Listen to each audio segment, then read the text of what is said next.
ஆண்டவருடைய வசனம் மிகவும் முக்கியமானது. அந்த வார்த்தைகள் எப்பொழுதுமே உயிருள்ளது என்று நான் அடிக்கடி சொல்வதுண்டு. அது ஜீவனாயும் ஆவியாயும் இருக்கிறது. அது நம்மோடு கூட பேசும். வசனத்தை நீங்கள் கையில் எடுக்கும் பொழுதே ஒரு ஆசீர்வாதம் உண்டு.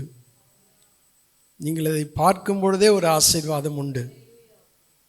இதை கேட்கும் பொழுதே ஒரு ஆசீர்வாதம் உண்டு.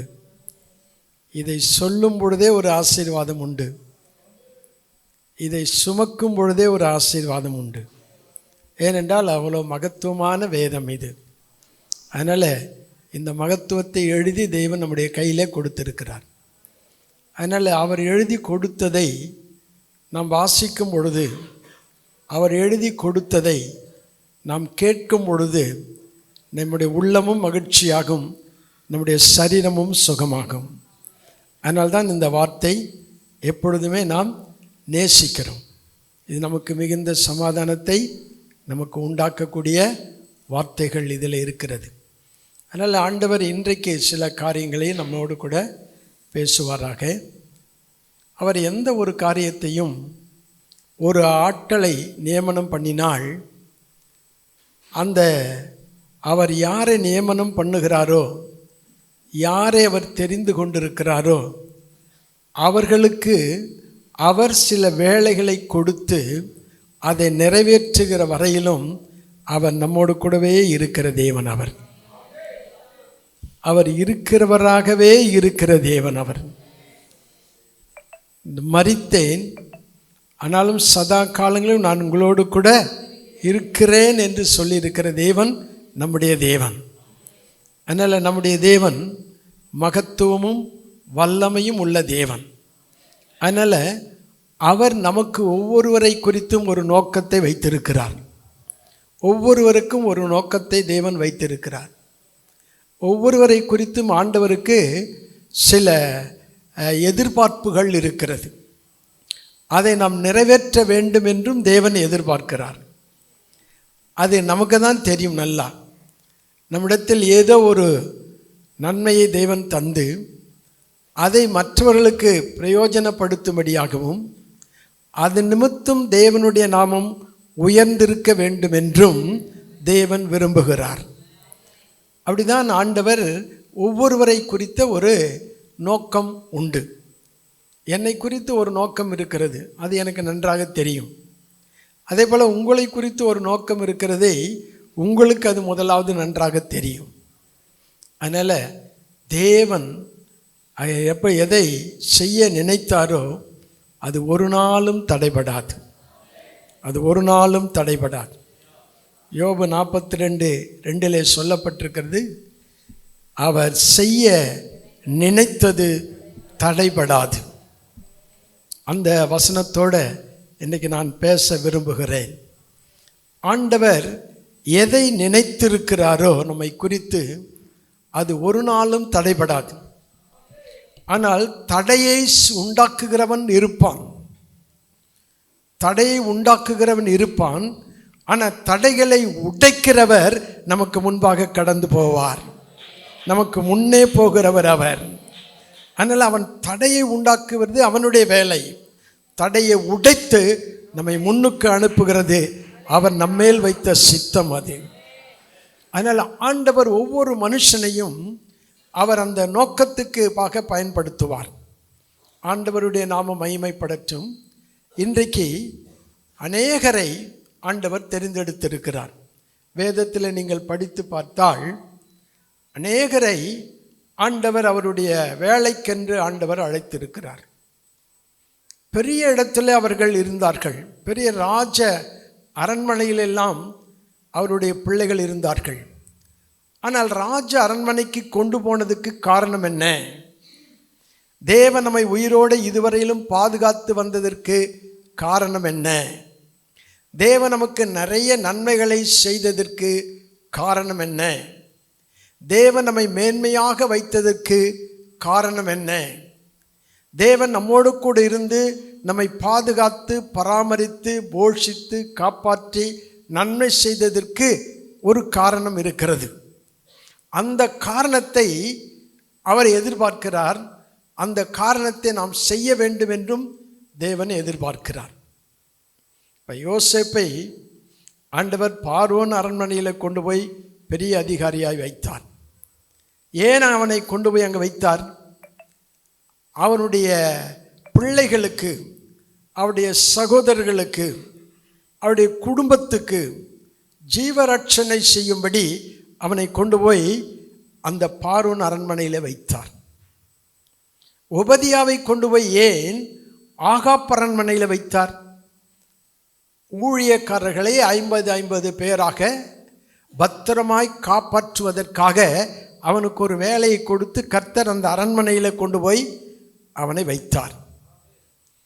அப்போ அதே போல் தானியேலை கொண்டு போய் ஏன் தரியனுடைய அரண்மனையிலே வைத்தார்?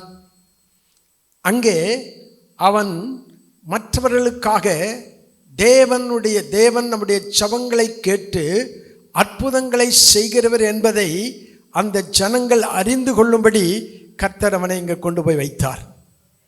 நெகேமியாவை ஏன் அங்கே அஷ்டசஸ்தா ராஜாவினுடைய அரண்மனையிலே கொண்டு போய் வைத்தான்? எருசலேமிலே இடிக்கப்பட்ட அலங்கங்களை கட்டுவதற்காக கர்த்தர் அவனை அங்கே கொண்டு போய் வைத்தார். ஒவ்வொருவரையும் ஒரு நல்ல ஸ்தானத்தில் தேவன் வைத்து அவருடைய வேலையை செய்ய அவர்களை பயன்படுத்துகிறார். அதே போல்தான் இன்றைக்கும் நம்மை வைத்து சில காரியங்களை அவர் செய்ய விரும்புகிறார் என்பதை சில வேத உங்களோட பேச நான் விரும்புகிறேன். அதில் முக்கியமாக நெகேமியாவை குறித்து இன்றைக்கு உங்களோடு கூட பேச ஆண்டவர் ஆயத்தப்படுத்தியிருக்கிறார். ஏன் இந்த காரியத்தை எனக்கு ஆயத்தப்படுத்தினார் என்று தெரியாது. நெகேமியாவுடைய சரித்திரத்தோடு கூட நெகேமியாவுடைய வாழ்க்கையோடு கூட நம்முடைய வாழ்க்கை எப்படி இருப்பதை ஒப்பிட்டு பார்த்தும் அதிலே சில காரியங்களை நாம் என்ன செய்ய வேண்டும் என்பதை குறித்தும் கர்த்தர் நம்மோடு கூட இன்றைக்கு தெளிவாய் பேசுவார். ஆண்டவர் பேசுவார்.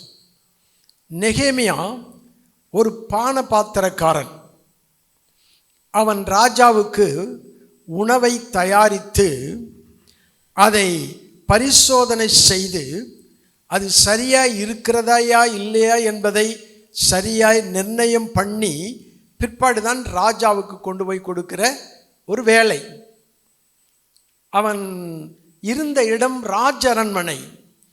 ஆனால் வேலை செய்த இடம் ஒரு கிச்சன், ஒரு சமையல் அறையில் தான் அவனுடைய வேலையை தேவன் வைத்தார்.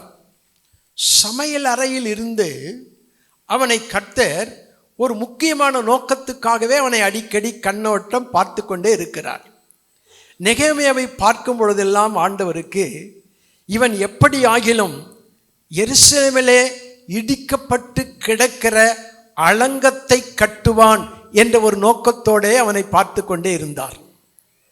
எருசலேமினுடைய வாசல்கள் அது பகைவர்களால், பகஞ்சர்களால், துஷ்டர்களால் சுட்டரிக்கப்பட்டு பாழாய் கிடக்கிறதை இவன் கட்டுவான் என்ற ஒரு நோக்கத்தோடவே கர்த்தர் அவனை பார்த்து கொண்டே இருக்கிறார்.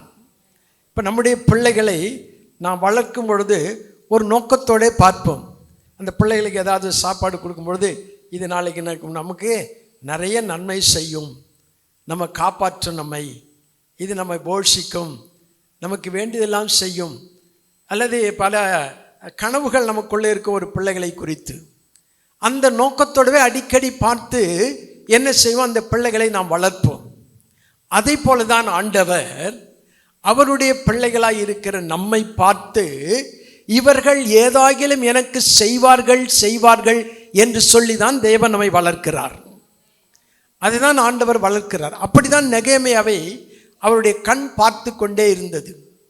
ராஜ அரண்மனையில் கொண்டு போய் வைத்து ஒரு கிச்சனில், சமையல் அறையில் அவன் செய்த வேலைகளெல்லாம் பார்த்து கொண்டே இருக்கிற வேளையில் கர்த்தர் அவனை குறித்த ஒரு நோக்கத்தை வைத்திருந்தார்.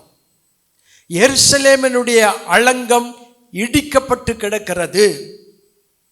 இரண்டாவது ஒரு காரியம், அதனுடைய வாசல்கள் எல்லாம் சுட்டரிக்கப்பட்டு சாம்பலாக கிடக்கிறது.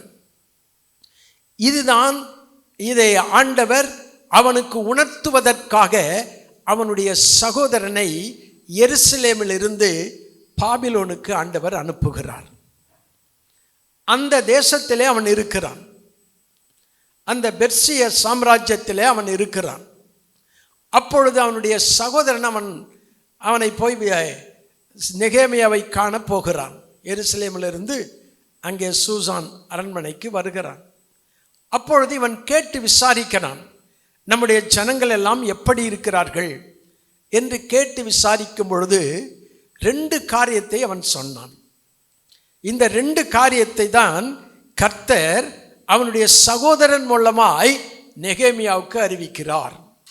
1, எருசலேமினுடைய மதில்கள் எல்லாம் இடிக்கப்பட்டு கிடக்கிறது, மதிலில்லாத பட்டணம் போல கிடக்கிறது, பாதுகாப்பு இல்லாமல் கிடக்கிறார்கள், உள்ள துஷ்டமிருகங்கள் உள்ளே நுழைந்து அவர்களை சேதப்படுத்திவிடும், அதனால் அவர்களுக்கு மதில் சுவர் இல்லை, அவர்களுக்கு பாதுகாப்பு இல்லாமல் இருக்கிறார்கள். 2வது ஒரு காரியம், வாசல்கள் எல்லாம் சுட்டெரித்து சாம்பலாக்கப்பட்டு கிடக்கிறது என்று அவனுடைய சகோதரன் நெகேமியாவுடைய சகோதரன் போய் ராஜ அரண்மனையில் இருக்கிற நெகேமியாவிடத்திலே சொல்லுகிறான். நெகேமியா இதை கேட்ட உடனே தேவன் அவனை குறித்து வைத்திருந்த தரிசனம் 2 தரிசனம். 1, எருசலேமுடைய அலங்கத்தை கட்ட வேண்டும்.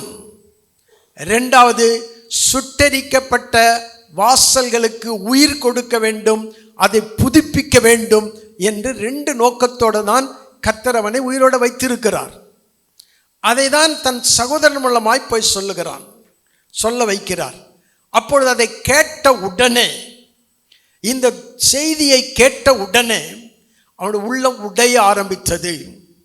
என் ஜனங்கள், என் பட்டணம், தேவன் வாசம் பண்ணுகிற இடம், என் ஜனங்கள் குடியிருக்கிற இடம் பாழாய் கிடக்கிறது, மண்ணேடாய் கிடக்கிறது, அது பதிலில்லாமல் கிடக்கிறது, சுட்டரிக்கப்பட்டு சாம்பலாய் கிடக்கிறது என்று அவன் அதை கேட்டு அறிந்து கொண்ட பொழுது அவன் உட்கார்ந்து, 2வது அழுது, 3வது அவன் ஜெபம் மன்றாடி உபவாசம் பண்ணி அவன் மிகுந்த வேதனையோட தேவ சமூகத்திலே ஜெபிக்கிறான்.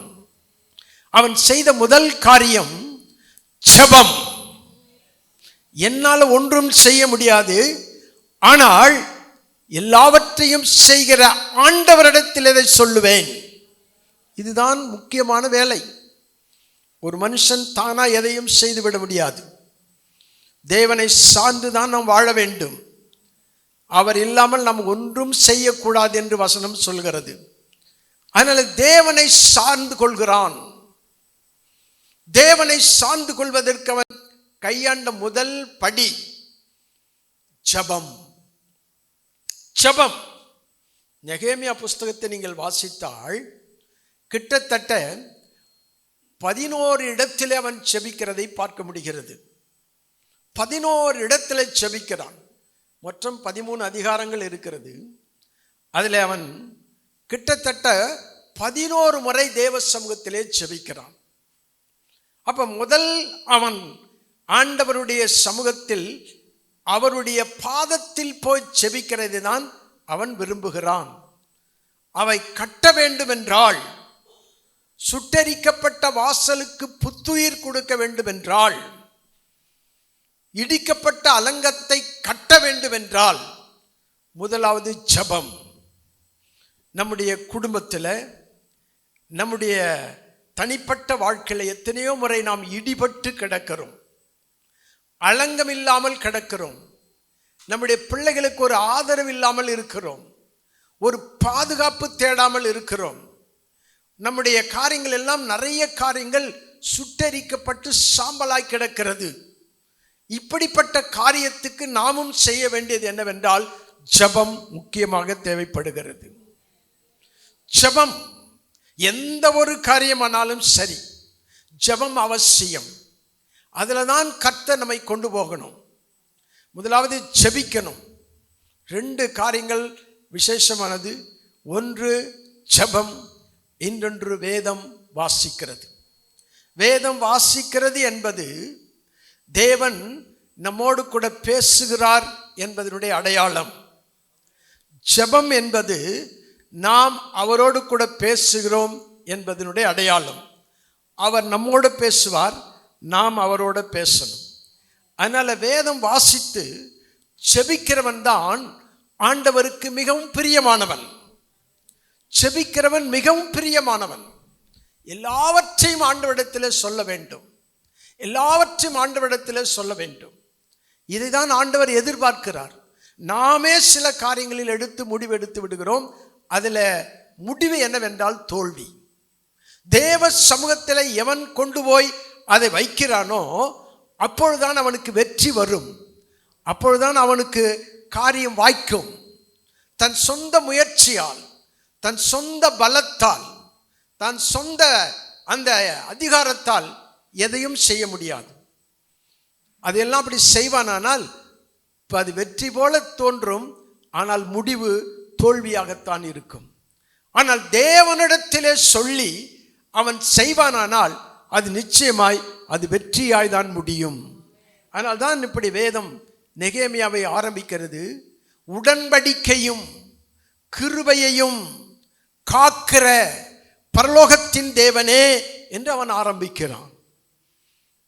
ஆண்டவருடைய சமூகத்தில் ஜெபிக்கிறான். முதலாவது ஜெபம் முதலாவது தேவை. ஜெபம் இல்லாமல் எந்த காரியத்தையும் செய்ய முடியாது.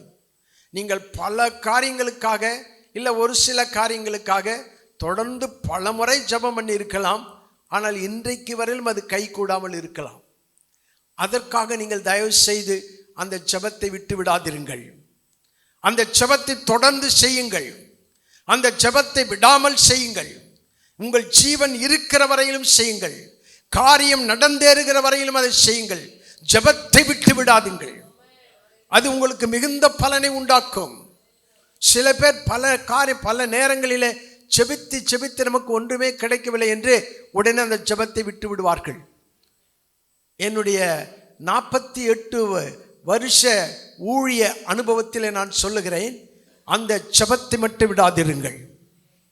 ஜெபத்தை நீங்கள் செய்த அந்த ஜெபத்தை விடாதிருங்கள். உங்களுக்கு அது நன்மையே கிடைக்காமல் போனாலும் சரி, அதை ஜெபிக்காமல் இருக்காமல் இராதீர்கள். அதை குறித்து சொல்லிக்கொண்டே இருங்கள்.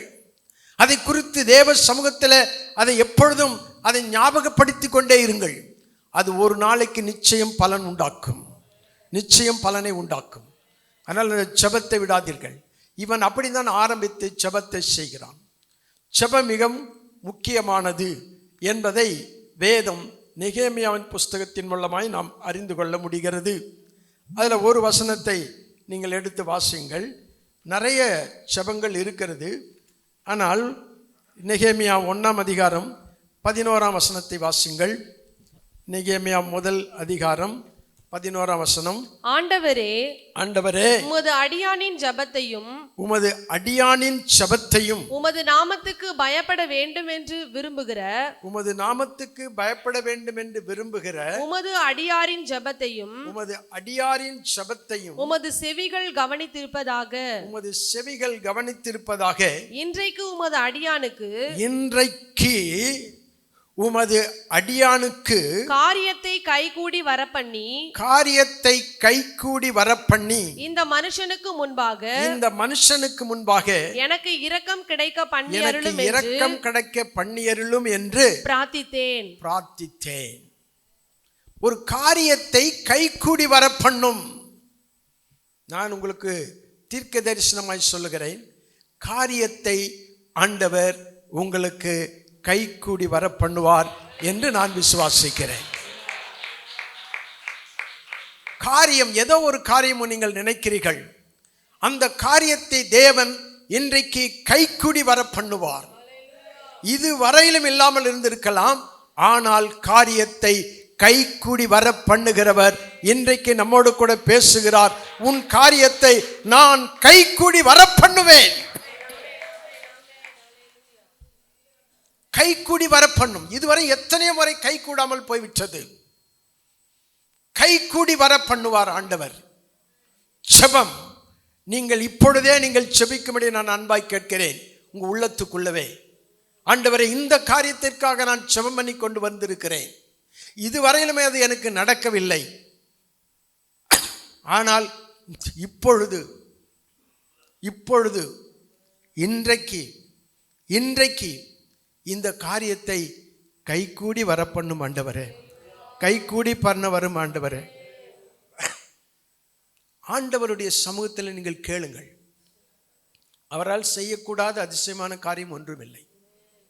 அவரால் எல்லாம் கூடும் என்று வசனம் சொல்கிறது. அதனால் ஆண்டவரே, காரியத்தை கைகூடி வர பண்ணும். இன்றைக்காகிலும் அந்த காரியத்தை நினைத்தருளும் ஆண்டவரே. இந்த பிள்ளைகள், நானும் செபிக்கிறேன், எனக்கு முன்பாக இருக்கிற இந்த பிள்ளைகள் ஏதோ ஒரு காரியத்திற்காக எனக்கு காரியம் இதுவரையிலும் கைகூடி வரவில்லையே என்று சொல்லி மிகுந்த சோர்வோட, மிகுந்த பலவீனத்தோடு உட்கார்ந்து இருக்கிறார்களே. தேவனே, இவர்களுடைய விண்ணப்பத்தை கேட்டு அங்கீகரித்து இவர்களுக்கு காரியங்களை கைகூடி வர பண்ணுவீராக என்று இயேசுவின் நாமத்தில் நான் ஜெபிக்கிறேன். காரியங்களை கைகூடி வர பண்ணுவார். இவன் சொன்னது அதுதான்.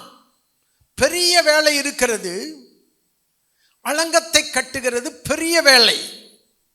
உலகத்திலேயே பெரிய வேலை எது என்றால் இயேசுவுக்காக வேலை செய்கிறது தான் பெரிய வேலை. மீதி எல்லாம் சின்ன வேலை தான். பெரிய வேலை. தேவன் உன்னை நம்பி, தேவன் உன்னை உயிரோடு வைத்து, தேவன் உனக்கு நல்ல பாதுகாப்பு தந்து, தேவன் உனக்கு வேண்டிய எல்லா அதிசயமான காரியங்கள் எல்லாம் செய்து உன்னை உயிரோடு வைத்து ஒரு சில காரியங்களை உன் மூலமாய் தேவன் நிறைவேற்ற விரும்புகிறார். தேவன் நிறைவேற்ற விரும்புகிறார். அது நீ நினைக்கலாம் சின்ன வேலை என்று சொல்லி, ஆனால் அவர் உன் கையில் கொடுத்திருக்கிற வேலை பெரிய வேலை, பெரிய வேலை. இந்த பெரிய வேலையை செய்வதற்கு நான் ஒன்றும் செய்ய முடியாது. ஆண்டவரே, காரியத்தை நீர் கைக்குடி வர பண்ணும். தன்னோடு கூட ஆண்டவரை சேர்த்துக் கொள்கிறான். நான் மட்டும் செய்ய முடியாது, என்னால் ஒன்றும் செய்ய முடியாது. ஆனால் நீர் என்னோடு கூட இருப்பீரானால் ஒரு மதிலையும் நான் தாண்டுவேன். உம்மால ஒரு சேனைக்குள் பாய்வேன், ஒரு மதிலையும் தாண்டுவேன். ஏன்? நீர் என்னோடு கூட இருக்கிறீர். அதனால் எனக்கு பயம் இல்லை. அதனால் அதை பற்றி எனக்கு ஒரு கவலை இல்லை. தேவனும் பட்சத்தில் இருப்பாரானால் நமக்கு விரோதியே இருப்பவன் யார் என்று வசனம் சொல்கிறது. தேவன் நம்மோடு கூட இருக்கணும். நெகேமியா விசுவாசித்தான். தேவனுடைய தயவுள்ள கரம் என்மேல் இருக்கிறது. தேவனுடைய தயவுள்ள கரம். நான் உங்களுக்கு சொல்கிறேன், தேவனுடைய தயவுள்ள கரம் இன்றைக்கு உங்கள் மேல் அமர்ந்திருக்கிறது. தேவனுடைய தயவுள்ள கரம் அதிசயம் செய்யும். தேவனுடைய தயவுள்ள கரம் உங்கள் குடும்பத்தை ஆசீர்வதிக்கும். தேவனுடைய தயவுள்ள கரம் உங்கள் சபையை மேன்மைப்படுத்தும். தயவுள்ள கரம் அவர். 145 சங்கீதம் சொல்கிறது, அவர் எல்லார் மேலும் தயவுள்ளவர். எல்லார் மேலும் தயவுள்ளவராம். அவர் பட்சபாதம் இல்லாத தேவன். எல்லார் மேலும் தயவுள்ளவர். தேவனை மகிமைப்படுத்தணும். தேவனை மகிமைப்படுத்துங்கள். ஆண்டவர் ஒரு மனுஷனை, வேதம் முழுவதும் நான் வாசித்திருக்கிறேன், நீங்கள் வாசித்திருப்பீர்கள். நான் வாசித்ததில் தெரிந்து கொண்ட காரியம் என்னவென்றால், அவர் விரும்புகிறது எதுவென்றால் அவரை துதிக்கணும், அவரை ஸ்தோத்தரிக்கணும், அவரை பாடணும், அவரை புகழணும், அவரை போற்றணும், அவருடைய நாமத்தை மகிமைப்படுத்தணும், அவரை குறித்து சொல்லணும், ஜெபிக்கணும். இதுதான் வேதத்தில் இருக்கிறது. ஆராதிக்கணும். இதுதான் அவருடைய உள்ளத்தில் நம்மை குறித்த பொதுவான சித்தம். இதுதான் பொதுவான சித்தம். இதுதான். என் ஜனங்கள் என் துதியை சொல்லி வருவார்கள். பார்வோனே, என் ஜனங்களை அனுப்பிவிடு, அவர்கள் ஆராதிப்பதற்காக அவர்களை அனுப்பு. ஆராதிக்க வேண்டும், துதிக்க வேண்டும், செபிக்க வேண்டும், தேவனை போற்ற வேண்டும், தேவனை புகழ வேண்டும். இதுதான் தேவன் நமக்கு கொடுத்த பெரிய வேலை, பெரிய வேலை. இந்த வேலையை நம்ம செய்வதில்லை. சில நேரங்களிலே நாம் என்ன ஒரு பெரிய வேலை நம்ம கையில் வரணும்னு நினச்சிக்கிட்டு இருக்கிறோம். வேதம் வாசி, அது ஒரு பெரிய வேலை. ஜெபம் பண்ணு, உபவாசம் பண்ணு, உட்கார்ந்து மன்றாடு, ஜெபத்தில் போராடு, விசுவாசத்தில் போராடு. பவுல் எழுதுகிறார், நான் ஜெபத்தில் போராடினேன். ஜெபத்தில் போராடு, ஜெபத்தில் நல்லா போராடணும். விசுவாசத்தில் நான் போராடினேன், விசுவாசத்தில் நல்லா போராடணும், விசுவாசத்திலேயே போராடணும். நல்லா அதில் விசுவாசம் இருக்கணும், ஜெபம் இருக்கணும் வாழ்க்கையில். இது மிக முக்கியம். என் தேவனுடைய தயவுள்ள கரம் என்மேல் நன்மையாக இருந்தது என்று வேதம் சொல்கிறது. தேவனுடைய தயவுள்ள கரம், அவருடைய கரம் ஆணி பாய்ந்த கரம், இரத்தம் சிந்தின கரம், அவருக்கு எல்லாருக்காக இரத்தத்தை கொடுத்து கொடுத்து சிவந்த கரம் அது. அவருடைய கரம் தழும்புகளால் நம்மை குணமாக்குகிறது. அவருடைய தயவுள்ள கரத்தை நம்புகள். மற்றவ கரத்தை நம்புவதை விட, உலகத்தினுடைய கரங்களை நம்புவதை விட தேவ கரத்தை நம்பி வாழ வேண்டும். தேவனை ஆசீர்வதிப்பார். தேவன் அவர்களை உயர வானத்தில் போகும் பொழுது சீஷர்களை பார்த்து தன் கைகளை உயர்த்தி சீஷர்களை ஆசீர்வதித்தார் என்று அப்போஸ்தலர் நடவடிக்கைகள் 1 அதிகாரத்தில் எழுதப்பட்டிருக்கிறது. தேவன் ஆசீர்வதிப்பார், கைகளை உயர்த்தி நம்மை ஆசீர்வதிப்பார். மனுஷன் கொடுப்பது கொஞ்சம், ஆனால் தேவன் கொடுப்பது அளவில்லாதது. தேவன் அவருடைய கரத்திலே கொடுத்தால் அது ஆசீர்வாதமாயிருக்கும், அளவில்லாமல் இருக்கும். எண்ணி முடியாத அதிசயங்களை தேவன் செய்வார். அவருடைய கரத்தை நம்ப வேண்டும். அதனால் அவன் சொல்கிறான், தேவனுடைய தயவுள்ள கரம் என் மேலே இருக்கிறது, அதனால் எனக்கு மனுஷ கண்களிலே தயவு உண்டாகும் என்று விசுவாசிக்கிறான். ராஜாவிடத்தில் போய் கேட்கிறான், ராஜா, நான் உன்னுடைய அரண்மனையில் இத்தனை நாளாக வேலை செஞ்சேன், இவ்வளோ நாளாக வேலை செய்திருந்தேன், ஆனால் இப்பொழுது எனக்கு இந்த வேலை இல்லை, இதை விட எனக்கு ஒரு பெரிய வேலை இருக்கிறது. நான் என் தேசத்துக்கு போக வேண்டும். என் தேசத்து ஜனங்கள் மிகுந்த பாதுகாப்பு இல்லாமல் இருக்கிறார்கள், அவர்களுக்கு சுற்றிலும் வேலி இல்லாமல் இருக்கிறார்கள், துஷ்ட மிருகங்கள் உள்ளே புகுந்து சேதப்படுத்தி விடுகிறது. அதனால் நான் போய் என்ன செய்யணும், எருசலேமை சுற்றி மதிலை நான் கட்ட வேண்டும். அங்கு இருக்கிற வாசலெல்லாம் நான் அந்த கல்லுகளுக்கெல்லாம் உயிர் கொடுத்து புதுப்பிக்க வேண்டும். அதனால் நான் என்னுடைய ஊருக்கு போகிறேன் என்று அவரிடத்தில், ராஜாவினிடத்தில் போய் கேட்பதற்கு முன்பு ஒரு சிறிய ஜெபம் பண்ணிட்டு தான் போய் நெகேமியா கேட்கிறான்.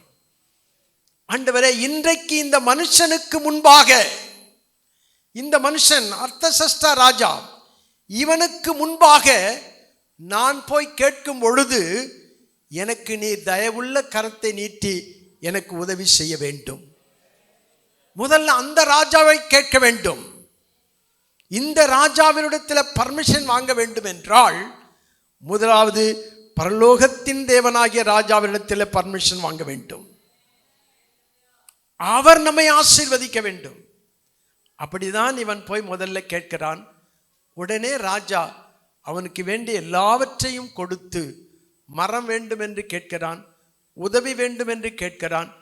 எல்லாவற்றையும் அர்தசஷ்டா ராஜா கொடுத்து அவனை எருசலேமுக்கு அனுப்புகிறான்.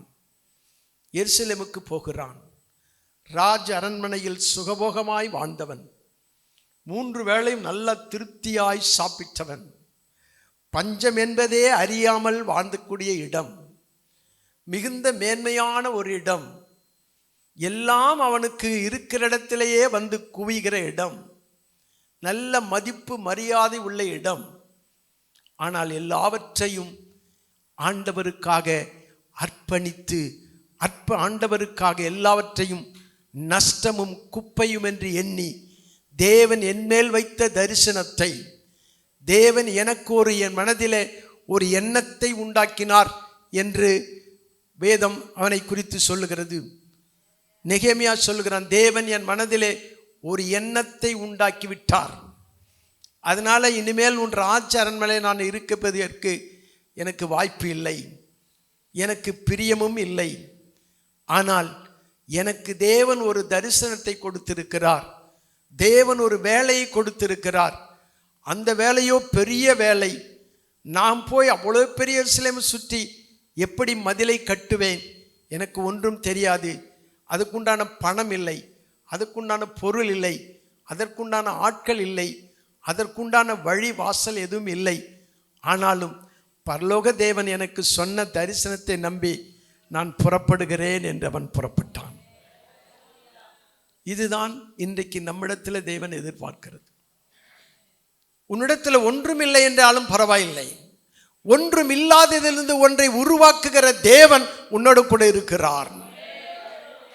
உன்னை ஆசீர்வதிக்கிற தேவன் உன்னோடு கூட இருக்கிறார். உன்னை பலப்படுத்துகிற தேவன் உன்னோடு கூட இருக்கிறார். உனக்கு சகாயம் பண்ணுகிற தேவன் உன்னோடு கூட இருக்கிறார். அதனால இதை நம்பிதான் ஆண்டவரை நம்பி அவன் புறப்பட்டு போனான். போய் அந்த எருசலேமெல்லாம் சுற்றி பார்க்கிறான். எல்லாம் இடிக்கப்பட்டு கிடக்கிறது, மிகுந்த எல்லாம் சுட்டரிக்கப்பட்டு சாம்பலாய் கிடக்கிறது. அவன் அங்கே போன உடனே ராத்திரியில் போய் எல்லாவற்றையும் சுற்றி பார்த்து வருகிறான். சுற்றி பார்த்து வந்த பிற்பாடு ஆலயத்தை, அந்த ஆலயம் எருசலேமிலே தேவாலயம் இருக்கிறது, தேவாலயத்தை கட்டிவிட்டார்கள். எருசலேமுக்கு பாபிலோனுக்கு போனவர்கள் அவர்கள் மறுபடியும் திரும்பி 70 வருஷம் பொறுத்து மறுபடியும் திரும்பி ஆண்டவருடைய வார்த்தையின்படி மறுபடியும் எருசலேமுக்கு வந்தார்கள். வந்து தேவாலயத்தை கட்டிவிட்டார்கள். ஆனால் மதில் இல்லாமல் பட்டணமாய் கிடக்கிறதே. அப்போ ஒரு வேலை கம்ப்ளீட் ஆகணும் என்றால் சுற்றி மதில் சுவர் போட்டால் தான் அந்த வேலை முதல் அது என்னவாகும், அது பூர்த்தி ஆகும். அதனால்தான் நான் எல்லா வீடுகளிலும் பாருங்கள், மதில் சுவர்கள் போடுவதற்கு காரணம் என்னவென்றால் என் வீட்டு வேலை பூர்த்தியாகி இருக்கிறது என்று அர்த்தம். மதில் இல்லாமல் இருந்தால் அது பூர்த்தியாகாத ஒரு இடம் என்று அர்த்தம். அதனால்தான் மதில் சுவர், நான் எருசலேமுக்கு போய் பார்த்தேன், அந்த மதில் சுவர்கள் எல்லாம் பெரிய பெரிய மதில் சுவர்கள் இருக்கிறது, பெரிய பெரிய மதில் சுவர்கள். அந்த மதில் சுவர்கள் மேலே இவன் என்ன செய்தான், நெகேமியா தேவனை துதிப்பதற்காக ஆட்களை மதில் சுவர்கள் மேலேயே நியமித்தான் என்று வேதம் சொல்கிறது. அப்படிப்பட்ட மதில் சுவர்கள் எல்லாம் இருக்கிறது அங்கே. அது அவசியம் தேவை. நிறைய பேருக்கு ஆசீர்வாதம் இருக்கிறது, ஆனால் அந்த ஆசீர்வாதம் அது என்ன செய்கிறது என்றால் மதில் சுவர் இல்லாததினால அந்த ஆசீர்வாதம் அவர்களை விட்டு வெளியே போய்விடுகிறது. சில பேர் உள்ள வந்து கொள்ளையடித்து கொண்டு போய்விடுகிறார்கள். திருட்டுத்தனமான பிசாசானவன், திருடன், பொய்யனுமாய் இருக்கிறவன், அவன் திருடி கொண்டு போய்விடுகிறான். மதில் சுவரை நீங்கள் போட வேண்டும் என்று ஆண்டவர் நமக்கு ஒரு கட்டளை கொடுக்கிறார். அதனால்தான் இந்த நெகேமியா மதில் சுவரை கட்டுவதற்காக, கோட்டை சுவரை கட்டுவதற்காக அவன் வருகிறான். அவன் வந்து எல்லாவற்றையும் பார்த்துவிட்டு இப்பொழுது அவன் செய்கிற காரியம், ஏற்கனவே ஜெபம் பண்ணி இருக்கிறான். அடுத்தது வசனத்தை விசுவாசிக்கிறான், வசனத்தின் மேல நம்பிக்கை வைக்கிறான், வார்த்தையின் மேல நம்பிக்கை வைக்கிறான், வார்த்தையின் மேல நம்பிக்கை வைக்கிறான்.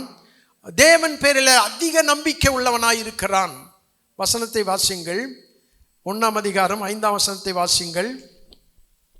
முதல் அதிகாரம் 5ஆம் வசனம். பரலோகத்தின் தேவனாகிய கர்த்தர் உம்மில் அன்பு கூர்ந்து உம்முடைய கற்பனைகளை கைக்கொள்ளுகிறவர்களுக்கு உடன்படிக்கையையும் கிருபையையும் காக்கிற மகத்துவமும் பயங்கரமுமான தேவன். விசுவாசிக்கிறான். நம்பிக்கை, உடன்படிக்கையும் மகத்துவத்தையும் காக்கிறவர், பயங்கரமான தேவன் அவர், பயங்கரமான தேவன் அவர். உன்னதமான தேவனாகிய கர்த்தர் பயங்கரமானவரும் பூமியின் மீதெங்கும் அவர் மகத்துவமுள்ளவருமாயிருக்கிறார் என்று 47ஆம் சங்கீதம் சொல்கிறது. பயங்கரமான தேவன், பயங்கரமான தேவன் அவர். எல்லாராலும் அஞ்சப்படத்தக்கவர் அவர். பயங்கரமான தேவனை நாம் கொண்டிருக்கிறோம். இராணுவங்களின் தேவன் அவர், சேனைகளின் கர்த்தர் அவர். அவரிடத்தில் சேனைகள் நிறைய இருக்கிறது.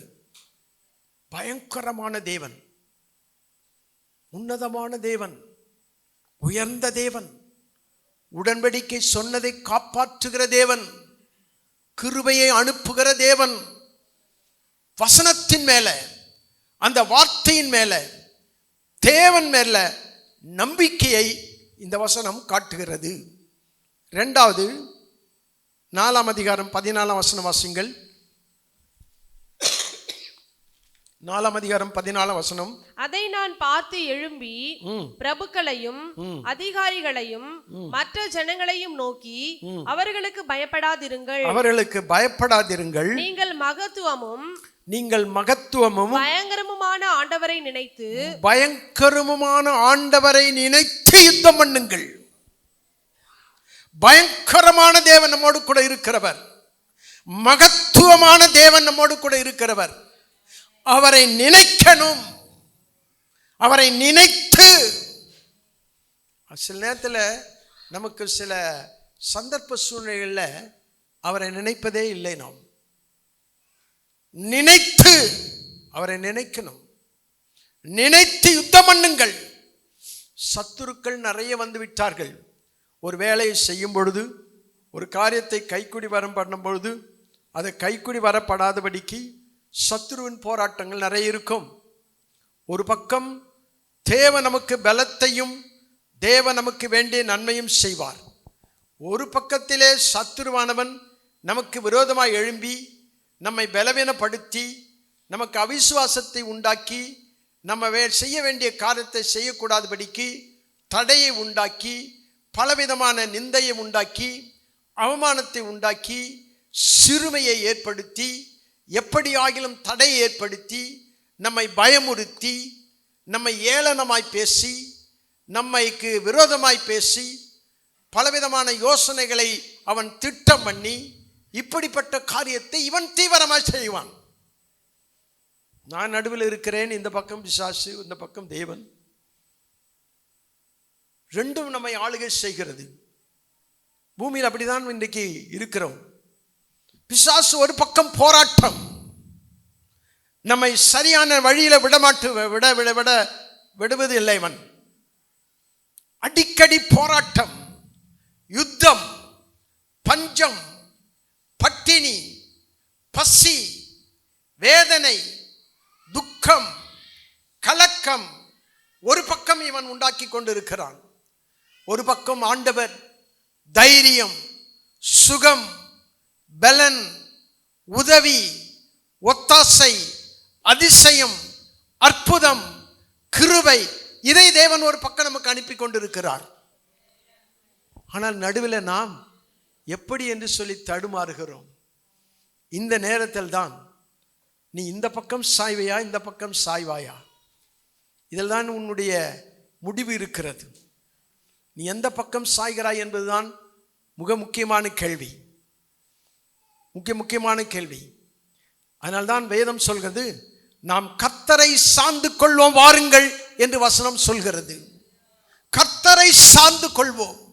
பசி வந்தாலும், பட்டினி வந்தாலும், கவலை வந்தாலும், வேதனை வந்தாலும், போராட்டம் வந்தாலும், நிந்தை வந்தாலும், அவமானம் வந்தாலும், அவர் அதற்றிலிருந்து தேவன் நிச்சயமாய் என்னை விடுவிப்பார், தேவன் நிச்சயமாய் என்னை காப்பாற்றுவார், தேவன் நிச்சயமாய் எனக்கு உதவி செய்வார், தேவன் நிச்சயமாய் என்னை ஆசீர்வதிப்பார்.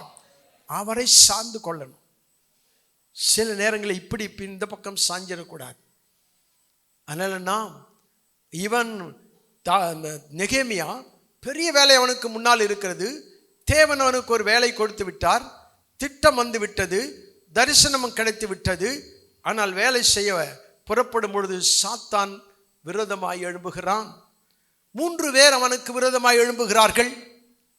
ஓரோனாகிய அந்த தொபியா, 2வது அம்மோனோனாகிய அந்த சன்பல்லாத்து, அரபியனாகிய அந்த கேஷ்முத் என்கிற அந்த 3 பேரும் எதிரிகளாய் மாறுகிறார்கள். ஒரு வேலையை செய்ய நீ தொடங்கும் பொழுது எதிரிகள் உன்னை பார்த்து கொண்டிருப்பார்கள். அவர்கள் பலவிதமான சூழ்ச்சிகளை செய்ய ஆரம்பிப்பார்கள். பலவிதமான சூழ்ச்சிகள். ஒரு காரியத்தை செய்யக்கூடாதபடிக்கு அப்படிப்பட்ட ஒரு காரியத்தை அவன் செய்து கொண்டே இருப்பான். அவன் அந்த நேரத்தில் தான் விசுவாச வார்த்தை உனக்குள்ளே அறிக்கையிட வேண்டும். விசுவாச வார்த்தையை அறிக்கையிட வேண்டும். அவன் சொல்லுகிறான், உடன்படிக்கையும் கிருபையும் காக்கிற மகத்துவமுள்ள தேவன் என்று அவன் விசுவாசிக்கிறான். அப்படி விசுவாசிக்கிறான். இன்னொன்று, மகத்துவமும் பயங்கரமுமான தேவனை நினைத்தான். 3வது காரியம் 4ஆம் அதிகாரம் 15ஆம் வசனத்தில், தேவன் அவர்கள் ஆலோசனையை அபத்தமாக்குவார். தேவனுடைய ஆலோசனைகளை அபத்தமாக்குகிறவர் என்னோடு கூட இருக்கிறார். அவன் கேடானவைகளை யோசித்து, வஞ்சனையை யோசித்து, நாள் முழுவதும் கேடானவைகளை யோசிக்கிறார்கள் என்று 38ஆம் சங்கீதம் சொல்கிறது. நாள் முழுவதும் கேடானவைகளை யோசிப்பான். நமக்கு விரோதமாய் எழும்புவான். எப்பொழுது விழுங்கலாம் என்று பார்த்து கொண்டிருப்பான். எப்பொழுது நம்மை கீழே தள்ளலாம் என்று பார்த்து கொண்டிருப்பான். வசனம் படி சொல்கிறது, நீயோ என்னை கீழே தள்ளினால், ஆனால் கர்த்தர் என்னை எடுத்து நிறுத்தினார் என்று வசனம் சொல்கிறது. அவன் கீழே தள்ளுவதற்கு பார்ப்பான், ஆனால் தேவன் நம்மை எடுத்து நிறுத்துவதற்கு தேவன் பார்ப்பார். ஏனென்றால் நாம் அவரை சார்ந்து விட்டோம். நாம் அவரோடு கூட இருக்க நம்மை அர்ப்பணித்து விட்டோம். அவருடைய வேலையை செய்ய நம்மை ஆயத்தப்படுத்தி விட்டோம்.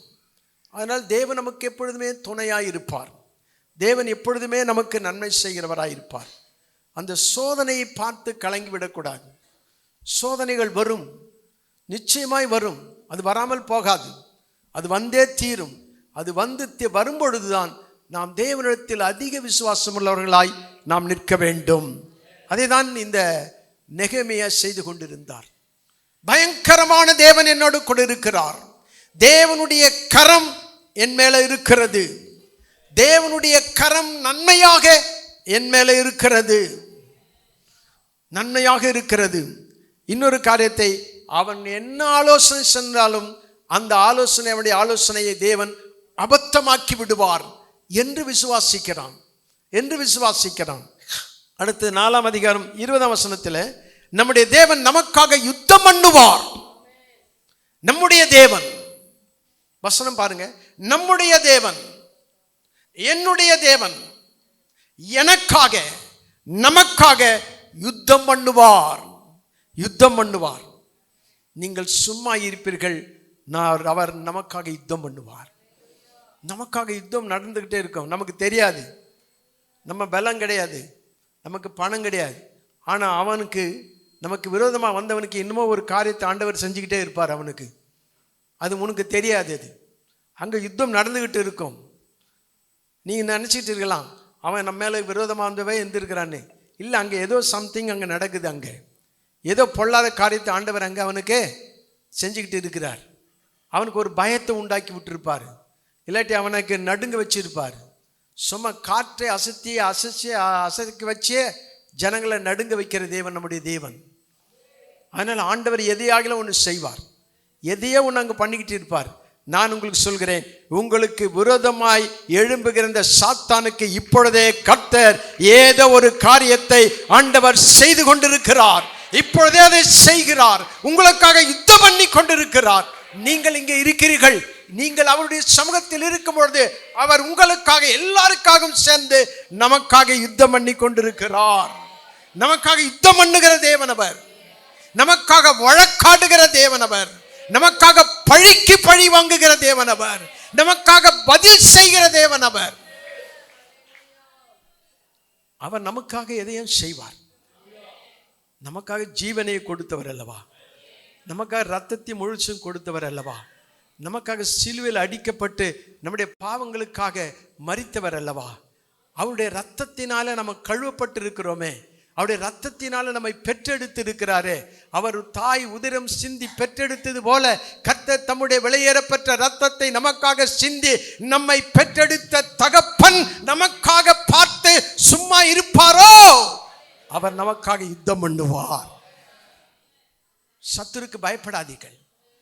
நெகேமியா பார்த்து அதனான் சொன்னான், இந்த தொபியாவும் இந்த சன்பல்லாத்தும் இந்த அரபியனும் 3 பேரும் சேர்ந்து இவர்களை பயமுறுத்துகிறார்கள். அவ்வளவுதான், தட நீ போச்சு, இனிமேல் தேர மாட்டே நீ. அவ்வளவுதான், தீரா வியாதிவனை பிடித்து கொண்டது. வியாதியில் கிடக்கிறவன் இனி எழுந்திருப்பதில்லை என்கிறார்கள் என்று வசனம் சொல்கிறது. அவனை வியாதி பிடிச்சிச்சு, அவ்வளவுதான், இனிமேல் எழுந்துக்க மாட்டான், தட காலி அப்படின்னு அவன் சொல்லிக்கிட்டு இருப்பான். ஆனால் படுக்கையில் வியாதியா இருக்கிற கர்த்தர் அவனை தாங்குவார் என்று வசனம் சொல்கிறது. ஆண்டவர் தாங்குவார், உன்னை ஏந்துவார், உன்னை சுமப்பார், உன்னை தப்புவிப்பார். அவர் ஒன்றும் அவருடைய பிள்ளை, நீ பயப்படாதே. அவன் சில சோதனைகளை உண்டாக்கி விடுவான், சில பேரை தூண்டி விடுவான், சில பேரை நமக்கு விரோதமாய் மறைமுகமாய் எழுப்பி விடுவான். அவனை குறித்து பயப்படாதே, அவன் ஒன்றுமில்லை. சாத்தானை சீக்கிரமாய் ஆண்டவர் நம்முடைய காலின் கீழே நசுக்கி போட அவர் வல்லமையுள்ள தேவன். அவர் நம்மை பலப்படுத்துகிற கிறிஸ்து நம்மோடு கூட இருக்கிறார். என்னை பலப்படுத்துகிற கிறிஸ்துவினாலே எனக்கு எல்லாவற்றையும் செய்ய எனக்கு பலன் உண்டு. ஒரு பக்கம் விசுவாசம் அதிகரிக்கும், ஒரு பக்கம் அவிசுவாசம் வரும். நம்ம இவ்வளோ பண்ணிக்கிட்டு இருக்கோம், ஒன்றுமே நடக்கலையே. நம்ம வேதம் வாசிக்கிட்டு தான் இருக்கிறோம், ஜெபம் பண்ணிக்கிட்டு தான் இருக்கிறோம், உபவாச ஜெபம் செஞ்சுக்கிட்டு தான் இருக்கிறோம், ஆண்டவருக்காக வேலை செஞ்சுக்கிட்டு தான் இருக்கிறோம். ஆனால் ஒரு காரியமும் நடக்கலையே நமக்கு அப்படி நம்ம நினைக்கிறோம். இல்லை, உள்ளே போடப்பட்ட விதை முளைப்பதற்கு சில காலங்கள் ஆனாலும் நிச்சயமாய் முளைத்து வெளியே வரும். அது 30, 60, 100 நிச்சயமாய் பலனை அது தந்தே தீரும். ஏனால் விதை இயேசுவினுடைய வசனம். அந்த வசனம் ஒரு நாளும் சும்மா வராது, அது செய்ய வேண்டிய காரியத்தை செய்தே முடிக்கும்.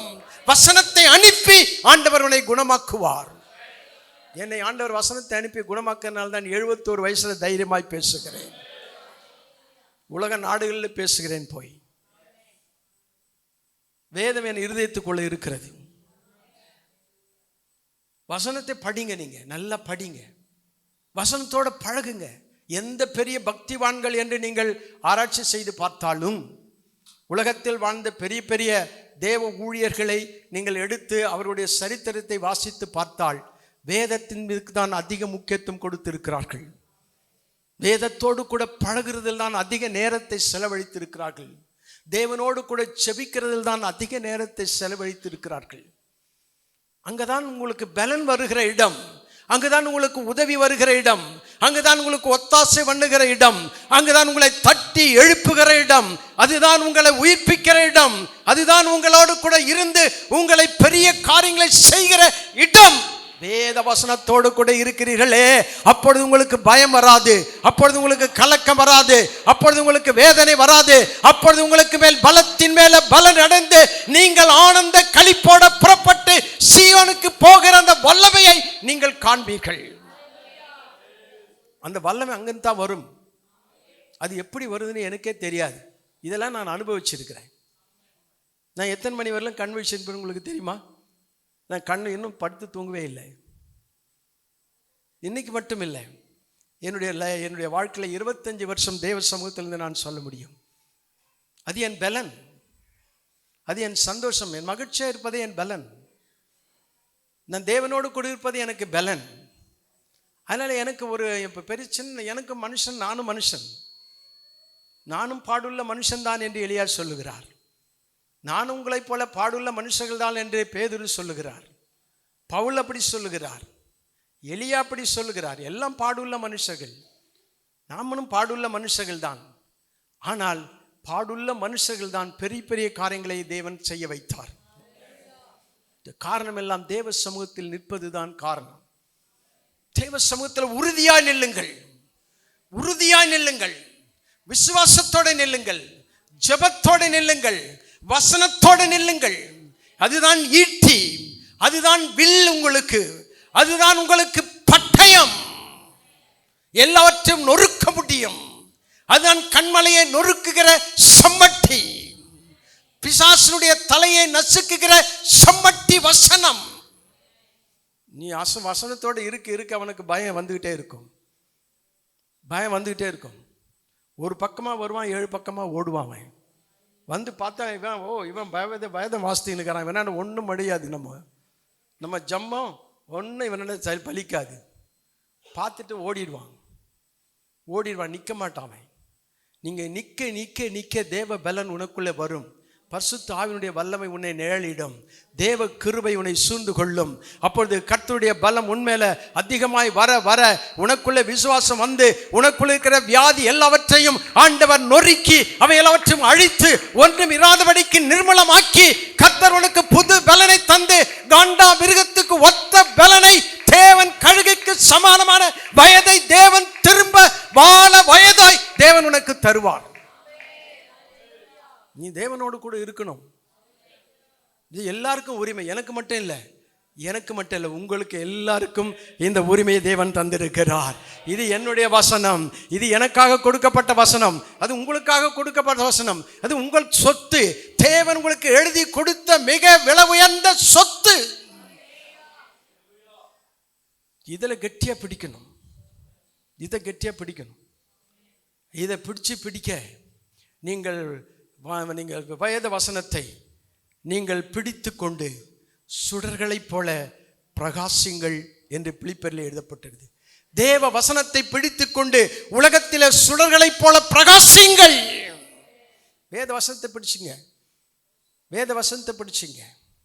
மனுஷனை பிடிக்காதீங்க, மனுஷன் காலை பிடிக்காதீங்க, மனுஷன் கையை பிடிக்காதீங்க, மனுஷனுடைய கையை பார்க்காதீங்க, மனுஷனுடைய உதவி பார்க்காதீங்க.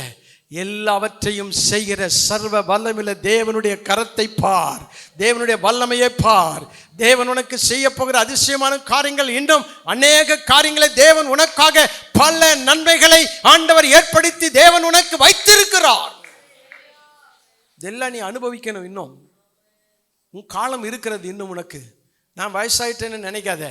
கர்த்தர் உன் வயசை பார்ப்பதில்லை, உன் மனதை தேவன் பார்க்கிறார், உன் உள்ளத்தை தேவன் பார்க்கிறார். மனுஷன் பார்க்கிற விதமாய் தேவன் பார்ப்பதில்லை. கர்த்தர் உன் உள்ளந்திரியங்களை ஆராய்ந்து அறிகிற தேவனவர். ஆண்டவருடைய சமூகத்தில் கெட்டியா இருங்க. எது நடந்தாலும் நடக்காம போனாலும் என்ன, அதன் காலத்தில் கர்த்தர் அதனை நேர்த்தியாய் ஆண்டவர் செய்வார். அதையெல்லாம் நேர்த்தியாய் செய்வதற்காக பல காலங்கள் எடுக்கப்படும். பல நேரங்கள் அவருக்கு தேவைப்படுகிறது. ஈசாக்கை பெற்றெடுக்க 25 வருஷம் காத்திருக்க வேண்டியது இருந்தது. ஏனென்றால் அப்பொழுதுதான் அவனை உருவாக்க முடியும். அதனால்தான் ஆபிரகாமை ஆண்டவர் சொன்னார், என் சிநேகிதன் என்று ஆண்டவர் சொன்னார். என் சிநேகிதன் உருவாக்குகிறார். சில நேரங்களில் உருவாக்குவதற்கு பல நாட்கள் தேவைப்படுகிறது, பல வருஷங்கள் தேவைப்படுகிறது. அவருடைய பார்வைக்கு 1000 வருஷம் நேற்று கழிந்த நாள் போலும் ராஜாமம் போலும் இருக்கிறது என்று ஒரு வசனம் சொன்னாலும், ஆனால் சில நேரங்களிலே அவர் நம்மை உருவாதற்கு பல காலங்களை ஆண்டவர் எடுத்துக்கொள்கிறார். அவசரப்படாதே. விசுவாசிக்கிறவன் பதறான் என்று வேதம் சொல்கிறது. பதறாதீங்கள். கர்த்தர் நிச்சயம் செய்வார். காரியத்தை கைகூடி வர பண்ணுவார். உங்கள் காரியத்தை தேவன் கைகூடி வர பண்ணுவார். நெகேமியனுடைய காரியத்தை கடைசியில ஆண்டவர் கைகூடி வர பண்ணுவார்.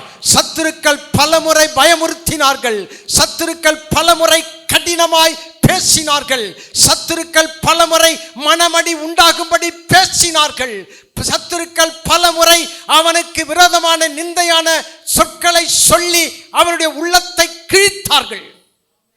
ஒன்றுத்துக்கும் பயப்படவில்லை நெகேமியா.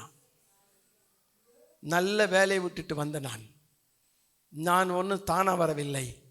கர்த்தர் என் மனதிலே ஒரு எண்ணத்தை உண்டாக்கி எருசலேமுக்காக வைராக்கியமாய் வாழ தேவன் என்னை அழைத்திருக்கிறார். ஒருமுறை யோவாபும் அவனுடைய சகோதரன் அபிசாயும் 2 பேரும் சொல்லுவார்கள், ஒரு பெரிய போர் நடக்கிறது எருசலேமில். போர் நடக்கும் பொழுது ஒரு பக்கம் சீரியர்கள் வந்து விட்டார்கள், இன்னொரு பக்கம் மோவாபியர்கள் வந்து விட்டார்கள். 2 பேரும் 2 பக்கம் வந்துட்டாங்க. அப்போ இந்த யோவாபும் அபிசாயும் அண்ணன் தம்பிங்க 2 பேரும், இவங்க 2 பேரும் யோசனை பண்ணுறாங்க. பெரிய படை, சீரிய படை, அதை நான் பார்த்துக்கிறேன் அப்படின்னு யோவாபு சொல்கிறார். நான் போய் அவனை பார்த்துக்கிறேன். இந்த பக்கம் மோவாபியர் வராங்க, அது கொஞ்சம் சின்ன படை. அபிசாய் தம்பி நீ இதை பார்த்துக்க அப்படின்னு ஒரு ஒப்பந்தம் பண்ணிட்டு அவங்க சொல்கிற ஒரு வார்த்தை என் உள்ளத்தை அதிகமாய் தட்டி எழுப்பினது. நம்முடைய தேவனுடைய பட்டணத்துக்காக நம்முடைய சாமர்த்தியத்தை காண்பிப்போம் வா. தேவனுடைய பட்டணம் இது, தேவனுடைய நகரம் இது. இந்த பட்டணத்துக்காக நம்முடைய சாமர்த்தியத்தை காண்பிப்போம் வா. தேவனுடைய பட்டணம் அது தேவனுடைய நகரம். எருசலேம் தேவனுடைய நகரம். எருசலேம் இசைவினைப்பான நகரமாய் கட்டப்பட்டிருக்கிறது என்று வசனம் சொல்கிறது. அது தேவனுடைய நகரம். அதனால அவருக்காக நாம் வைராக்கியமாய் வாழணும். அதனால தான் எல்லாவற்றையும் விட்டு வந்தான். சுகபோகமான வாழ்க்கையை விட்டு வந்தான். அடுப்பின் இடையில் கிடைக்கிறவர்களாய் இருந்தாலும் நீங்கள் வெள்ளியால் அலங்கரிக்கப்பட்ட புறா சிறகுகளைப் போலவும் அதன் பசும்பொன் நிறமாகிய இறகுகளின் சாயலாகவும் இருப்பீர்கள் என்று 68ஆம் வசனம் நமக்கு உற்சாகப்படுத்துகிறது. அடுப்பின் இடையிலே கிடந்தான், அடுப்பங்கரையிலே கிடந்தான் இந்த நெகேமியா. கிச்சன்ல இருந்தவனை கர்த்தர் பெரிய அலங்கத்தை கட்டும்படி தேவன் அவருக்குள்ள ஒரு மனதிலே ஒரு எண்ணத்தை உருவாக்கி அந்த ஸ்தானத்திலிருந்து வெளியே அழைத்து வந்து எருசலேம் முழுவதையும் 52 நாளில் கட்டி முடித்தான் என்றால் அவனுடைய பலம் அல்ல, தேவ பலம் அங்கு பராக்கிரமம் செய்தது. 52 நாள். 52 திருப்பி போட்டால் என்ன வரும்? 25ஆம் தேதி இந்த வேலையை முடித்தார்கள் என்று எழுதியிருக்கிறது. 52 நாளில் வேலை முடிந்தேறப்பட்டது என்று எழுதியிருக்கிறது. 25ஆம் தேதி அந்த வேலை முடிக்கப்பட்டது என்று எழுதியிருக்கிறது. 52ம் 25ம் ஒரே நேரத்தில் எழுதப்பட்டிருக்கிறது. ஆண்டவர் எல்லாவற்றையும் அவர் அதனதில் எந்தெந்த நேரத்தில் எதை செய்யணுமோ அதை சீக்கிரமாய் செய்து முடிப்பார். அவருடைய இரக்கங்கள் நமக்கு சீக்கிரமாய் நேரிடும். அவருடைய தயவு நம்மேல இருக்கும். அவருடைய தயவுள்ள கரம் உண்மையில இருக்கிறது. அது நன்மை செய்வதற்கு அந்த கரம் வந்து இருக்கிறது. நன்மையை பேசுகிற ரத்தம் இயேசுவின் ரத்தம். அது நன்மையை பேசுகிற ரத்தம். இப்படி தேவனை விசுவாசிக்கிறான் பாருங்க. அதுக்கப்புறம் அவன் தரிசனத்தில் உறுதியாக இருந்தான். முதலாவது ஜெபத்தில் உறுதியாக இருந்தான். 2வது காரியங்கள், அவன் தேவன் பேரில் நம்பிக்கை உள்ளவனாய் உறுதியாக இருந்தான். 3வது காரியம், தரிசனத்தில் கொடுக்கப்பட்ட வேலையில் உறுதியாயிருந்தான். ஒரு வேலை அவனுக்கு கொடுக்கப்பட்டது, அந்த வேலையில் உறுதியாயிருந்தான். நான் தேவனுடைய ஆலயத்தை கட்டுவோம் வாருங்கள் என்று சேர்த்து கொண்டான். ஆட்களை உற்சாகப்படுத்தி கொண்டான். உற்சாகப்படுத்தி அவர்களை அழைத்தான். வந்தார்கள். ஏன் வந்தார்கள்? தரிசனம் அவனுக்குள்ளே இருக்கிறது, அதனால வருவார்கள். நீ தேவனுக்கு வைராக்கியமாய் வாழும் பொழுது ஆண்டவர் எல்லாவற்றையும் உனக்கு சாதகமாக்கி ஆண்டவர் தருவார். ஒரு பக்கம் சத்துருவின் போராட்டம் இருந்தாலும் கர்த்தர் ஒரு பக்கம் உதவியும் ஒத்தாசத்தினுடைய கதவுகளை தேவன் திறந்து விடுவார். தேவன் திறந்து விடுவார். அவன் சொல்கிறான் 5ஆம் அதிகாரம் 16ஆம் வசனத்தில், 5ஆம் அதிகாரம் 16ஆம் வசனம் வாசிங்கள். நான் யூதா தேசத்திலே அதிபதியாய் இருக்கும்படி ராஜாவாகிய அர்த்தசஷ்டா எனக்கு கற்பித்த நாளாகிய அவருடைய 20ஆம் வருஷம் தொடங்கி அவருடைய 32ஆம் வருஷம் வரைக்கும் இருந்த 12 வருஷ காலமாய் நானும் என் சகோதரரும் அதிபதிகள் வாங்குகிற படி. என்ன படிக்கிறீங்க? 5ஆம் அதிகாரம் 16ஆம் வசனம். ஒரு வயலையாவது இல்ல சாரி, 5ஆம் அதிகாரம் 16ஆம் வசனம் வாசிங்க. ஒரு வயலையாவது நாங்கள் கொள்ளவில்லை. அந்த அலங்கத்தின் வேளையிலே முயன்று நின்றேன். போதும். அலங்கத்தின் வேளையிலே முயன்று நின்றேன். இதுதான் என் நோக்கம். முயன்று நின்றேன். அதுக்காக நிற்கிறேன். நான் ஒரு வேலை எடுத்த வேலையை நான் செய்து முடிப்பேன். கலப்பின் மேல கையை வச்சுட்டேன், திரும்பி பார்க்க மாட்டேன். ஒரு வேலை எடுத்தேன், எடுத்த காரியத்தை நான் முடிப்பேன். வைராக்கியம். முயன்று நின்றான். பல போராட்டம் வருகிறது, பயமுறுத்துகிறார்கள், எரிச்சலாகிறார்கள், கடிதங்களை அனுப்புகிறார்கள். வேலை செய்யக்கூடாது, கட்டடத்தை கட்டக்கூடாது, மதில் சுவரை எழுப்பக்கூடாது.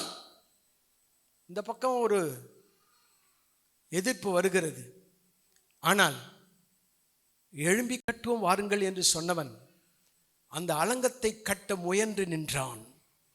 கொடுத்த வேலையை, உனக்கு எந்த வேலை தேவன் தந்தாரோ அந்த வேலையில முயன்று நில்லுங்கள். தேவன் இப்பொழுது எனக்கு கொடுத்த வேலை, இப்பெல்லாம் வேதத்தில் வாசிக்கும் பொழுதே புஸ்தகங்கள் நிறைய எழுதி கொண்டு இருக்கிறேன். இப்ப அந்த இலக்கிய ஊழியத்தை அதிகமாக செய்து கொண்டிருக்கிறேன். அந்த வேலையில நான் முயன்று நிற்கிறேன். பின்வரும் சந்ததிகளுக்காக அவைகளை நான் எழுதி வைக்கிறேன். அவருடைய பக்தி விருத்திக்காக எழுதுகிறேன். அவர்கள் தேவனுக்காக வைராக்கியமா நிற்க வேண்டும் என்பதற்காக எழுதுகிறேன். நீ உனக்கு கொடுத்த வேலை எதுவோ அதில் முயன்று நில், முந்தி நில். மரியாள் அவள் என்ன செய்தாள்? அவள் முந்தி தைலம் பூசினாள். முந்திக்க முதல்ல முயன்று நில். முயன்று நின்றேன். கொடுத்த தரிசனத்தில் சோர்ந்து போகாதீர்கள். முயன்று நின்றேன். இரண்டாவது காரியம் சொல்கிறான், 6ஆம் அதிகாரம் 3ஆம் வசனம், நான் பெரிய வேலையை செய்கிறேன். சாதாரண வேலையில நான் செய்கிறது, ஆண்டவருக்கு செய்கிற வேலை பெரிய வேலை. பெரிய வேலையை செய்கிறேன், அதில் முயன்று நிற்கிறேன். முயன்று நிற்கிறேன், முயன்று நிற்கிறேன், பெரிய வேலை செய்கிறேன். 4ஆம் அதிகாரம் 19ஆம் வசனத்தில், வேலை பெரிதும் விஸ்தாரமாயிருக்கிறது. வேலையோ பெருசு, விஸ்தாரமாயிருக்கிறது. பெரிய வேலை செய்கிறேன். நீ போக வேண்டிய பயணம் வெகு தூரம் என்று ஆண்டவர் சொன்னார். இனி இன்னும் பயணம் செய்ய வேண்டியது இருக்கிறது. இன்னும் ஆண்டவர் உன் தலைமையில நிறைய பொறுப்பை வைத்திருக்கிறார். நீ செய்ய வேண்டிய வேலை பெரிது. இதோட உன் வேலையை குறுகி கொள்ளாதே. ஒரு வட்டம் போட்டுக்கொண்டு அதிலே ஓட ஆரம்பிக்காதே. உன் மேலே வைத்திருக்கிற வேலை பெரியது. உனக்கு தெரியல. இப்ப ஆண்டவர் பேசுவார், உனக்கு தரிசனம் தருவார்.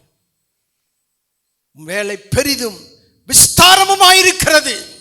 விஸ்தாரம் பெருசா இருக்கிறது. அந்த வேலை செய். அவருடைய வேலை செய். வேலை செய். வசனத்தை விசுவாசி. தேவன் மேல நம்பிக்கையாயிரு. நல்ல ஜெபம் பண்ணு. அடுத்தது, அவன் கொடுத்த தரிசனத்தில் உறுதியாயிருந்தான், தைரியமாயிருந்தான், தைரியமாயிருந்தான். 4வது காரியம், சத்துருவுக்கு பயப்படாதவ எதிர்த்து நின்றவன். சத்துருவுக்கு பயப்படுறதே கிடையாது. எதிர்த்து நிற்கிறான், எதிர்த்து நிற்கிறான். வசனம் சொல்கிறது, 4ஆம் அதிகாரம் 18ஆம் வசனம் வாசிங்கள். 4ஆம் அதிகாரம் 8ஆம் வசனம், 4:8. எருசலேமின் மேல் யுத்தம் பண்ண எல்லாரும் ஏகமாய் வரவும் வேலையை தடுக்கவும் கட்டுப்பாடு பண்ணினார்கள். ஆனாலும் நாங்கள் எங்கள் தேவனை நோக்கி ஜெபம் பண்ணி அவர்கள் நிமித்தம் இரவும் பகலும் ஜாம காக்கிறவர்களை வைத்தோம். போதுமா? வேலையை தடுக்கவும் கட்டுப்பாடு பண்ணினார்கள். கட்டுப்பாடு நிறைய இருக்கிறது. வேலை ஓய பண்ணுவோம் என்று சொல்லுகிறார்கள். இப்படி எதிர்த்து வருகிறது. இப்படி வர கிட்டத்தட்ட 10 முறை அப்படி சொல்லி அனுப்புகிறார்கள். வேலையை கண்டிப்பா நிறுத்திடுவோம், நிறுத்திடுவோம், வேலையை செய்யக்கூடாது. வேலை 10 முறை பயப்படவே இல்லை. 5 முறை கடினம் அனுப்பினார்கள். அப்பவும் பயப்படல, அப்பவும் பயப்படல. ஏன் பயப்படல தெரியுமா? அவனுக்கு அடித்தளம் ஸ்ட்ராங்கா போட்டிருக்கிறான்.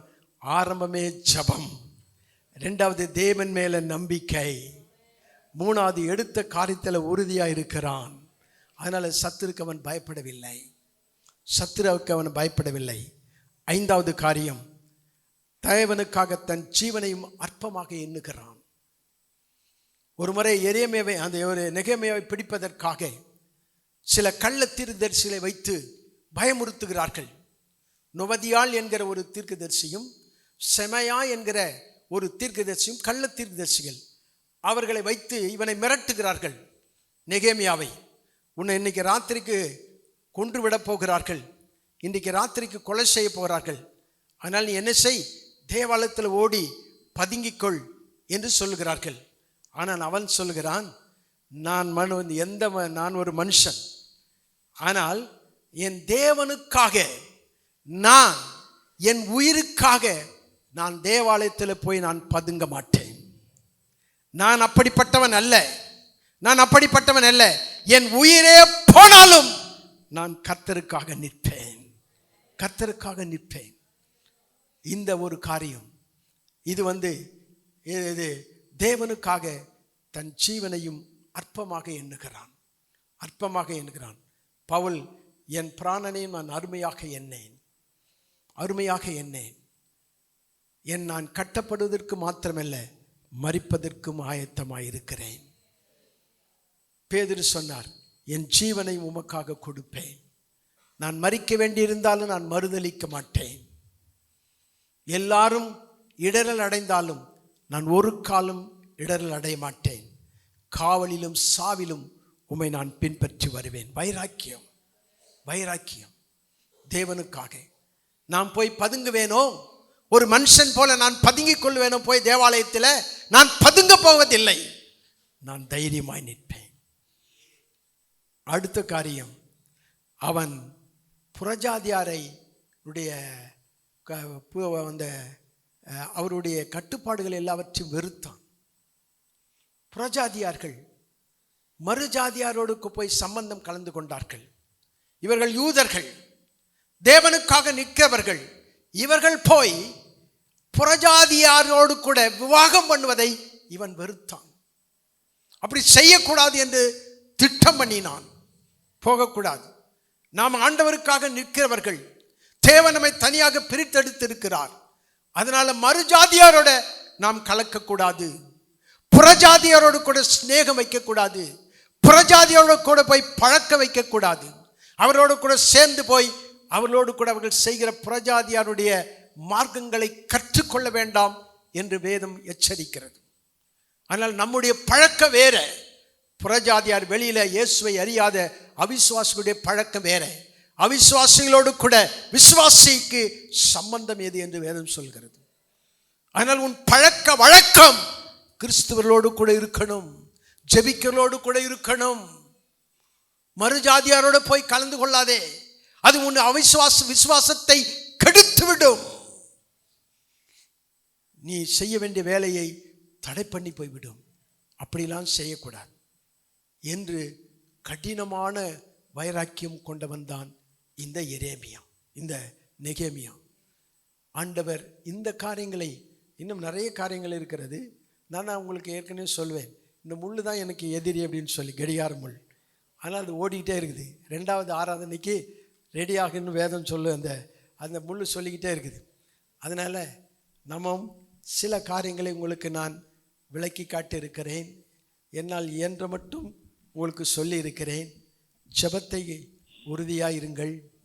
தேவன் மேலே நல்ல நம்பிக்கையாய், விசுவாசத்தில், வசனத்தில் நம்பிக்கையாய் இருங்கள். 3வது, சத்துருக்கு பயப்படாதிருங்கள். 4வது காரியம், அது மட்டுமில்லை, உங்களுடைய தரிசனத்தை நீங்கள் உறுதிப்படுத்தி கொள்ளுங்கள், தைரியப்படுத்தி கொள்ளுங்கள். அதுக்கடுத்த காரியம், நீங்கள் மற்ற புறஜாதி மக்களோடு கூட பழக்கம் வழக்கம் வைக்காதிருங்கள். இதெல்லாம் உங்கள் வாழ்க்கையில் இருக்குமானால் ஆண்டவர் சீக்கிரமாய் உங்களை வைத்து என்ன செய்ய வேண்டும் என்று விரும்புகிறாரோ அதை தேவன் செய்து முடிப்பார் என்று சொல்லி நான் விசுவாசிக்கிறேன். எல்லாரும் அப்படியே நம் கண்களை மூடி ஆண்டவரை நோக்கி பார்க்கிற நேரம். ஆண்டவரே, இன்றைக்கு என்னோடு கூட ஆண்டவரே காரியத்தை கைக்கூடி வர பண்ணுங்கப்பா. ஆண்டவரே, காரியத்தை கைக்கூடி வர பண்ணுங்க. என்னை மனமடி உண்டாக்குகிற சத்துருவினுடைய காரியங்கள் அழியற்றும். என்னை பயமுறுத்துகிற சாத்தானுடைய கட்டுகள் இயேசுவின் நாமத்தினாலே கட்டு அவிழ்க்கப்படட்டும். இப்பொழுதே உம்முடைய வல்லமை எனக்குள்ளே அனுப்பி, உம்முடைய வசனத்தை அனுப்பி என்னை பலப்படுத்தி, ஆண்டவரை உமக்காக நான் ஓடி உழைக்க, ஆண்டவருடைய பெரிய வேலையை செய்ய எனக்கு கிருபை தாங்கப்பா, கிருபை தாங்க. எல்லாரும் கேளுங்க ஒரு விஷயம். கர்த்தர் ஆண்டவரே இன்றைக்கு காரியத்தை கைக்கூடி வர பண்ணுங்கப்பா, காரியத்தை கைக்கூடி வர பண்ணுங்கப்பா. எதற்காக என்னை அழைத்தீரோ, எதற்காக என்னை தெரிந்து கொண்டீரோ, எதற்காக என்னை முன்குறித்தீரோ, எதற்காக இந்த ஆலயத்தில் கொண்டு வந்து என்னை நிறுத்தினீரோ, அந்த சித்தம் இன்றைக்கு நிறைவேற வேண்டும், அந்த சித்தம் இன்றைக்கு நிறைவேற வேண்டும். அந்த சித்தம் இன்றைக்கு இயேசுவின் நாமத்தில் நிறைவேற, எதை ஆண்டவரை எனக்கு எல்லாவற்றையும் உம்முடைய சமூகத்தில் ஒப்பு கொடுத்து இன்றைக்கு நான் அர்ப்பணிக்கிறேன். எல்லாரும் ஒரு விஷயம் ஆண்டவரை நோக்கி பாருங்கள். கர்த்தர் இன்னைக்கு காரியத்தை கைக்கூடி வர பண்ணுவார். ஒரு தீர்மானம் எடுங்கள். வைராக்கியமாய் வாழ்வேன், இயேசுவுக்காக வாழ்வேன், என் ஜீவன் உள்ள வரையிலும் வாழ்வேன். தேவன் எனக்கு கொடுத்த பொறுப்பை நான் நிறைவேற்றுவேன். தேவன் என் தலைமையில் வைத்த வேலையை நான் அதை மிகுந்த ஜாக்கிரதையாய் நான் செய்வேன் என்ற நம்பிக்கையோட ஆண்டவருடைய சமூகத்தில் ஒப்பு கொடுத்து கர்த்தருக்காக வைராக்கியம் பாராட்டுவீர்கள். ஆனால் கர்த்தர் காரியத்தை கைக்கூடி வர பண்ணி தேவன் உனக்கு விரும்பினதை எல்லாவற்றையும் செய்ய அவர் சர்வ வல்லமையுள்ள தேவன். அவருடைய நாம மகிமைப்படட்டும். எல்லாரும் தேவனை நோக்கி கைகளை தட்டி பரிசுத்த ஆவியுடைய வல்லமை, ஆண்டவரே இந்த அபிஷேகம், இந்த வல்லமை, இந்த வசனம், தேவனுடைய தயவுள்ள கரம் உன்மேலே இப்பொழுதே வந்து உன்னை பலப்படுத்துகிறது. தேவனுடைய நன்மை செய்கிற கரம் உன்னை பலப்படுத்தி இப்பொழுதே தேவ அபிஷேகத்தோட உன்னை அபிஷேகம் பண்ண வைக்கிறது. ரூபா காபாலம். எல்லாரும் தேவனை நோக்கி, கர்த்தரை நோக்கி மகிமையோட அவருடைய சமூகத்தை நோக்கி கெஞ்சுங்கள், மன்றாடுங்கள், உபவாசித்து ஜெபம் பண்ணுங்கள். கர்த்தர் தடைகளை உடைக்கிற தேவன். உன் தடைகள் உடைக்கப்படுகிறது, கட்டுகள் அறுக்கப்படுகிறது, நுகம் முறிக்கப்படுகிறது. உன்மேல் வைத்திருக்கிற பாரம் இப்பொழுதே ஆண்டவர் அதை உடைத்து உன்னை லகுவாக்கி தேவன் விரும்புகிற காரியத்தை செய்ய இப்பொழுதே உன்னை பரிசுத்த ஆவியானவர் அவருடைய வல்லமையில சன்னதிக்குள்ளே உன்னை அழைத்து கொண்டு போகிறார். ஒரு மேகத்தை போல ஆண்டவர் உன் நடுவில வந்து இறங்குகிற நேரம் இது. ஒரு மேகம் உன்மேல நிழலிடுகிற நேரம் இது. ஒரு வல்லமை உன்னை நிரப்புகிற நேரம் இது. ஒரு அபிஷேகம் உன்னை நிரப்புகிற நேரம் இது. அபிஷேகத்தால் நுகம் முறியும். அபிஷேகத்தினாலே எந்த நுகமானாலும் முறிந்து போய்விடும். எந்த பாரமானாலும் முறிந்து போய்விடும். இப்பொழுது தேவன் செய்ய வல்லமையுள்ளவராயிருக்கிறார். வல்லமையில தேவனுடைய கருத்தில் ஒப்பு கொடுக்கிறோம். பரலோகத்தின் நல்ல பிதாவே, உங்க நாம மகிமைப்படட்டும். பிள்ளைகள் வேண்டிக் கொள்கிற காரியங்களை வாய்க்க பண்ணுவீராக. வல்லமையினாலும் இரக்கத்தினாலும் அவர்களை முடிசூட்டுவீராக. அவர்கள் விரும்பின காரியங்கள் அவர்களுக்கு வரட்டும். ஆண்டவரே, சத்துருவானவன் எப்படியாகிலும் அவர்களை கீழே தள்ள வேண்டும் என்று நினைக்கிறான். ஆனால் நீரோ ஆண்டவரே அவர்களை பலப்படுத்தி அவர்களுக்கு உதவி செய்ய உம்முடைய தயவுள்ள கரத்தை இப்பொழுதே அனுப்பினதற்காக உமக்கு நன்றி சொல்லுகிறேன். தொடர்ந்து பிள்ளைகளை ஆசீர்வதியும். கிருபை கூட இருக்கட்டும்பா. இயேசுவின் நாமத்தில் பிதாவே, ஆமென். ஆமென். ஹல்லேலூயா.